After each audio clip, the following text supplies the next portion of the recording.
Friends, welcome to my YouTube channel. If you like this video, please like my video and subscribe to my channel. So friends, I have told you that now we will start the chapter 2.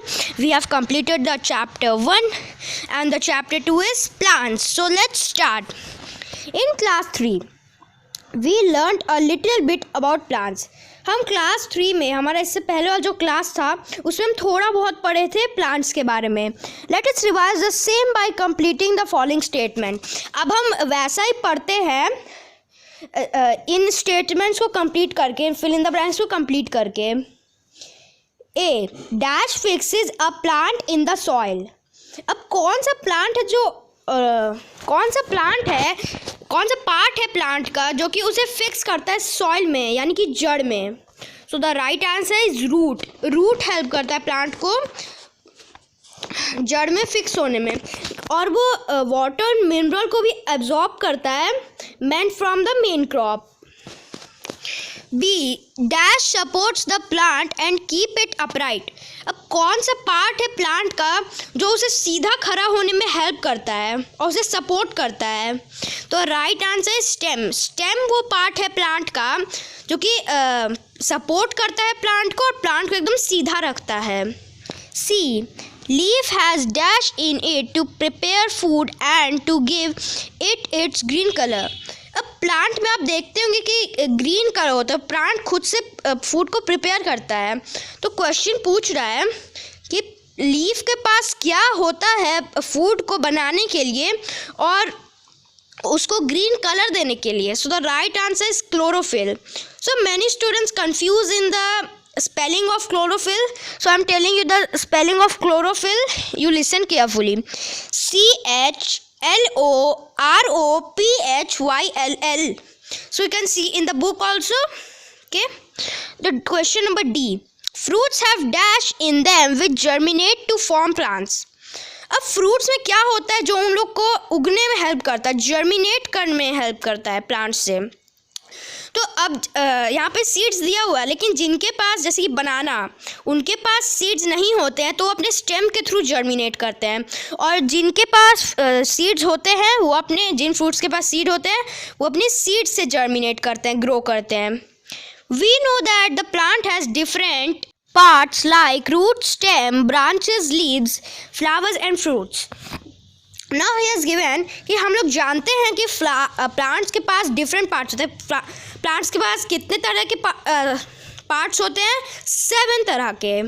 Root होते हैं, stem होते हैं, branches होते हैं, leaves होते हैं, flowers होते हैं और फ्रूट्स होते हैं. We have learned about the leaf in some detail in the previous class. Now we will learn about the root of the plant. अब हम पिछले क्लास में 3 क्लास में पढ़े थे कि लीफ का क्या काम होता है. जैसे कि बनाना लीफ जो होता है वो खाना खाने के लिए भी यूज़ होता है, फॉर ईटिंग फूड. उसको प्लेट की तरह यूज़ किया जाता है. और कुछ लीव्स को पहले मुनि लोग जो होते थे वो उससे लिखते थे तो लीफ पर. तो this is the uses of leaf. अब हम पिछले क्लास में पढ़ चुके थे. तो अब हम पढ़ेंगे रूट के बारे में कि प्लांट का जो रूट होता है वो किस हेल्प में किन किन चीज़ों में हेल्प करता है. The root it is an underground part of the plant. अब हम सबको पता है कि जो जड़ होता है, रूट होता है, वो एकदम मिट्टी में रहता है. यानी कि अगर प्लांट को हम देखें तो हमें जड़ नहीं दिखेगा, बाकी सारे पार्ट दिखेंगे. तो उसके लिए अगर आप प्लांट्स को उखाड़ेंगे तो आपको उसके नीचे कुछ स्टेम दिखेंगे, वो ऐसे ऐसे अराइज करेंगे अपने बेस से. As the plant grows, its roots become thick and woody with a corky outer layer. अब जो जैसे जैसे प्लांट बढ़ता जाता है उसके रूट्स जो होते हैं वो मोटे हो जाते हैं और वुडी हो जाते हैं with a Corky outer layer. मतलब यहाँ पे जो आप देखते हैं ना कुछ आउटर लेयर जैसा लीफ में जो बना हुआ रहता है तो वैसा ही उनके पास कॉर्की आउटर लेयर हो जाता है. Types of root. अब हम पढ़ेंगे कितने टाइप्स के रूट होते हैं. रूट्स आर ऑफ 2 टाइप्स, यानी कि 2 टाइप्स के रूट होते हैं. कौन कौन से रूट होते हैं? First tap root, second fibrous root. अब 2 टाइप्स के रूट होते हैं, टैप रूट और fibrous root. Okay, so now let us move to our next page, page number 11. So in this page we will see a little bit more about taproot and fibrous root, that what are the examples of taproot and fibrous root, how they grow. Now let's see. Taproot is a single long root with thin roots arising from it. Now see the picture of a taproot. Here is given radish. Okay, so taproot वो होते हैं जिनका उनका एक single root होता है और वो बहुत लॉन्ग होता है, उनका बहुत पतला पतला रूट्स होता है जो कि अपने बेस से अराइज करता है। यानी कि आप यहाँ पे देख रहे होंगे कि इनका एक ही रूट है और ये बहुत सारे वो अपने बेस से अराइज कर रहे हैं। Okay, plants like beans, rose, ladyfinger and trees like neem and people have taproots. अब कौन कौन से प्लांट्स के पास होते हैं टैपरूट? रोज के पास होते हैं, बीन्स के पास होते हैं, लेडी फिंगर के पास होते हैं। ओके, ये आप याद रखिएगा। और कौन कौन से ट्रीज के पास होते हैं? पेड़ के पास नीम एंड पीपल के पास होते हैं टैपरूट, जो कि ट्रीज हैं।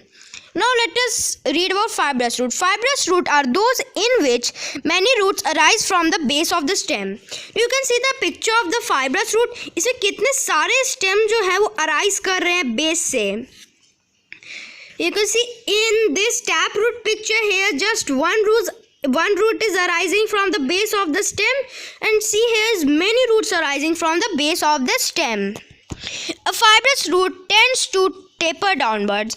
अब ये फाइब्रस रूट जो होता है, आप पिक्चर देखिएगा कि ये एकदम ऊपर से नीचे जा रहा है. ये देखिए पहला थोड़ा ऊपर है, उसके बाद जो लास्ट वाला है वो सबसे नीचे है और वो एकदम सीधा खड़ा होता है. ओके, डाउनवर्ड्स की तरफ झुकता है कि नीचे की तरफ, ये मैंने को बता दिया है. Fibrous roots are found in all cereals, grasses और बनाना. अब फाइब्रस रूट जो होता है वो सेरल्स में, सारे सेरल्स में मिलते हैं, ग्रासेस में मिलते हैं और बनानास में मिलते हैं. Here's one, do you know root help in soil conservation. Root जो होता है वो सॉइल को बचाने में हेल्प करता है. They help to bind the soil and protect it from getting washed away. अब ये जो होता है, ये सॉइल जो होता है उसको बाइंड करता है और उसको बचाता है वॉश्ड अवे होने से, यानी कि उसको धुलने से. Okay, now we will read about the functions of roots. We have read about the root and now we will read about the functions of roots. Root is an important part of a plant. Root जो होता है बहुत महत्वपूर्ण part होता है plant का.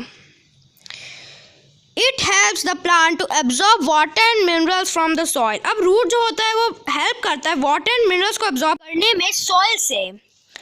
It holds the plant upright in the soil. अब stem जो होता है वो प्लांट को अपराइट रखता है और जो रूट होता है वो प्लांट को सॉइल में अपराइट रखता है. Thus, absorption and fixation are two main functions of roots. अब एब्जॉर्प्शन और फिक्सेशन जो है वो टू मेन फंक्शंस है रूट्स के. अब एब्जॉर्प्शन मतलब क्या? एब्जॉर्प्शन मतलब जो वाटर एंड मिनरल्स को जो एब्जॉर्ब करता है उसे हम एब्जॉर्प्शन कहते हैं. और फिक्सेशन मतलब जो वो प्लांट को सॉइल में फिक्स करता है उसको हम फिक्सेशन कहते हैं.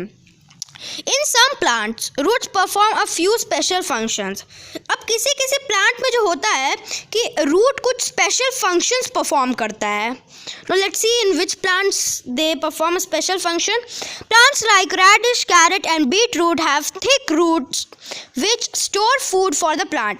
अब जो रेडिश और कैरेट और बीटरूट जो प्लांट है उनके पास मोटे मोटे रूट्स होते हैं जो कि फूड को स्टोर करते हैं प्लांट के लिए. Some such roots are eaten by man and animals. Such roots are called edible roots. अब उन्हीं रूट्स जो कि मैन यानी कि हम लोग के द्वारा, एनिमल जानवरों के द्वारा खाए जाते हैं, हम लोग उन्हीं रूट्स को एडिबल रूट्स कहते हैं. So here is given one, do you no edible roots like carrot, radish, beetroot are delicious and nutritious and add variety to the diet. अब एडिबल रूट होते हैं जैसे कैरेट, रेडिश और beetroot, वो बहुत अच्छे लगते हैं खाने में, उनमें बहुत सारा न्यूट्रिएंट भरा हुआ रहता है और वो वैरायटी ऐड करते हैं हमारे डाइट में. यानी कि अगर हम डाइट कर रहे हैं तो उसे खाना बहुत अच्छा बात है. तो now let's move to our next page, the last page, page number 12. Okay, so let's start. In some plants, roots provide extra support to the plant. अब किसी किसी प्लांट में रूट जो होता है वो एक्स्ट्रा सपोर्ट देता है प्लांट को. For example, the branches of a banyan tree get extra support with the help of special roots that go downwards from the branches. अब जैसे कि बनियान के जो ब्रांचेस होते हैं वो एक्स्ट्रा सपोर्ट उनको मिलता है उनके स्पेशल रूट्स के वजह से, जो कि ब्रांचेस से डाउनवर्ड्स ग्रो होते हैं उनके roots. Similarly, some plants like maize have thin and long stems which require extra support to keep them erect. अब some plants जैसे कि मेज, उनके बहुत पतले पतले और बहुत लंबे लंबे स्टेम्स होते हैं उन्हें भी एक्स्ट्रा सपोर्ट चाहिए होता है सीधे खड़े होने के लिए. Such plants have roots arising from the base of their stem that help to support the plant. अब वैसे प्लांट्स के पास जो होते हैं रूट अराइज करते हैं बेस से और वही एक्स्ट्रा सपोर्ट देते हैं प्लांट को. Mangrove plants roots do not get sufficient oxygen in the marshy areas. अब मैनग्रोव एक प्लांट्स होते हैं जिनके रूट्स को जितना ऑक्सीजन उन्हें चाहिए होता है नहीं मिलता क्योंकि वो लोग मार्शी एरियाज में रहते हैं. In such plants, some breathing roots come out of the soil to get fresh air from the atmosphere. अब इन्हीं प्लांट्स में ब्रीदिंग रूट्स आते हैं, उन्हें ब्रीदिंग रूट्स कहा जाता है. वो सॉइल से ऊपर आते हैं ताकि उन्हें फ्रेश एयर मिल सके एटमॉस्फेयर से, इन्वायरमेंट से. Such roots found in banyan, maize and mangrove plants are called aerial roots. अब यही रूट्स जो रूट्स बनियान, मेज और मैनग्रोव प्लांट्स में मिलते हैं उन्हें हम एरियल रूट्स कहते हैं. अब यहाँ पे अगर आपसे पूछा तो ब्रीदिंग रूट्स किस में होते हैं तो आप मैनग्रोव ही बोलेंगे. कि ना आपसे पूछा है कि एरियल रूट्स किस में होते हैं तो आप बोलेंगे बनियान, मेज and mangrove. Okay. Says, do you know there is a law against cutting trees? For cutting down or pruning any tree, a written permission from the appropriate authorities is required. अब यहाँ पे एक लॉ है, कानून है, tree को cut करने पे अगर आपको ट्री कट करना है तो आपको एक रिटन परमिशन देना पड़ेगा अथॉरिटी को, और फिर अगर वो हाँ बोलेंगे तो ही आप पेड़ काट सकते हैं. Now let's do the keywords of this chapter. Atmosphere, the air surrounding the earth. मतलब जो एयर अर्थ के चारों ओर रहता है उसे एटमॉस्फेयर कहते हैं. Erect, upright. Erect मतलब एकदम सीधा, upright खड़ा होना. Germinate, to grow a sprout. अब germinate मतलब होता है कि ग्रो करना, उगना. Tapers, narrows and gets direct towards the point. अब एक नैरो होता है जो कि डायरेक्ट आता है पॉइंट की तरफ. So friends, thanks for watching my video. Like this video and subscribe to my channel. In my next video, I will share the fill in the blanks, tick the correct options and question answers of this chapter. Thank you and true or false.